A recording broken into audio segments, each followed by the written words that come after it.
সাকিব ভাই মানে আমাদের মেগাস্টার সাকিব খান উনি আমাকে বলেছিল যে যে hard work is very important.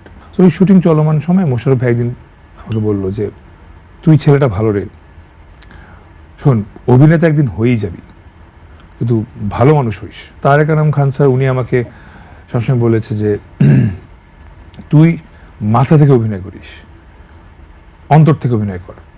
মুরব্বীদের কাছ থেকে শিখেছি। আমার কাছে মনে হয় যে এক একজন সিনিয়র আর্টিস্ট এক একটা চলন্ত বট গাছ, মানে যার থেকে একটু ছায়া পেলে আমি অনেক কিছু জানতে পারবো। সো আমি যেটা করি না এখনো বা কোনোদিন করতামও না, সেটা হচ্ছে কি আমি ফ্রি টাইম অপচয় করি না, স্পেশালি শুটিংয়ে।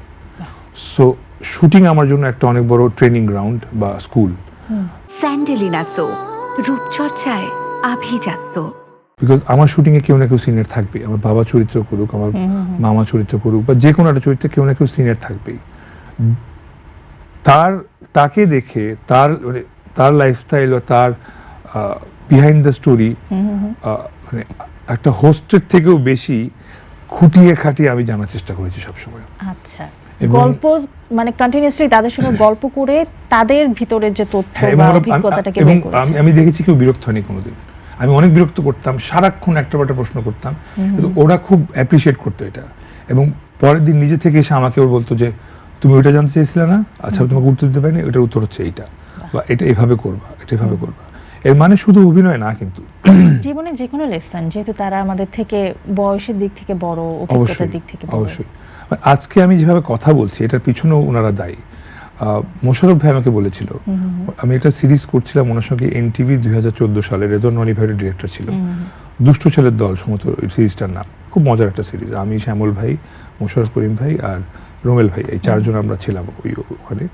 চার অফিসের কলিগ বউদের কাছ থেকে মিথ্যা কথা বলে বান্দরবান ঘুরতে যায়, এবং এরপরে মালয়েশিয়ার একটা প্লেন হারিয়ে যায়। তো ওরা মালয়েশিয়ার প্লেনের নাম বলে যায়, এরপরে প্লেন হারিয়ে যাওয়ার পর ওরা পরে বিপদে, ওরা ফিরতে পারে না। তো এরকম একটা গল্প। বাট ওই শুটিং, আচ্ছা আমি আমার ইয়েতে ফেরত আসি।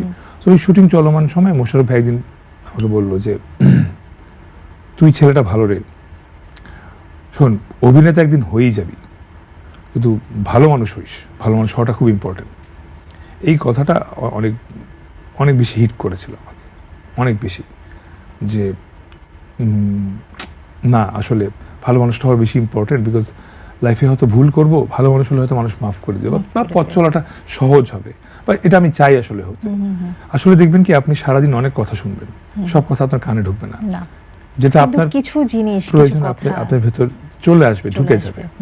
তো এরকম অনেক অনেক অনেক উপদেশ হয়তো অনেকে আনমনেভাবে বলেছে, কিন্তু আমি একদম একটু যদি নামটা জানতে চাই। আমরা মোশাররফ করিমের কথা জানলাম, আপনি বলছিলেন যে সিনিয়র অনেকের কাছে থেকে আপনি শিখেছেন, সিনিয়র আর্টিস্ট যারা ছিল, যদি কয়েকজনের নাম জানতে চাই। তারেক আনাম খান স্যার উনি আমাকে সবসময় বলেছে যে তুই মাথা থেকে অভিনয় করিস, অন্তর থেকে অভিনয় কর। মানে অনেক বেশি চিন্তা করিস, ক্যালকুলেশন করিস, সেটা করিস, ওটা করিস, ওটা না করে অন্তর থেকে কর। আর ভয়েসটা গলা থেকে না, পেট থেকে ডেলিভার কর। এটা রিজন আছে, এটা আমরা দেখায় না, ওইটা আমরা ভয়েস প্রজেকশনের ক্ষেত্রে এটা আসলে, বিকজ আমার কিছু লাউড সিন করলে দেখা যেত আমার গলা ক্র্যাক করতো, করতো। সো এটা বলতো যে দেখ আমি এখন অনেক জোরে চিল্লাবো, কিন্তু আমার গলা ক্র্যাক করবে না, কিছু হবে না, আমি আমার শব্দকে অনেক দূরে পৌঁছায় দিব, সেটা কিছু হবে না। তো ওনার কাছ থেকে এটা পিক করেছি, ওনার কাছ থেকে আর অনেক কিছু পিক করেছি, আমি একটাই বললাম।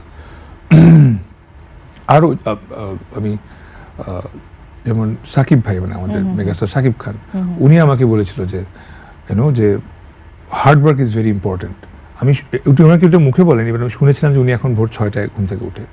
ওইটা একটা কোনো একভাবে কারণ হয়ে দাঁড়ায় আমার জন্য সকাল 6টায় ঘুম থেকে ওঠা, হয়তো subconsciously, I don't know. So আমি চেষ্টা করি ইন্সপায়ার হওয়ার সারাক্ষণ, যাই দেখি সেটা থেকে।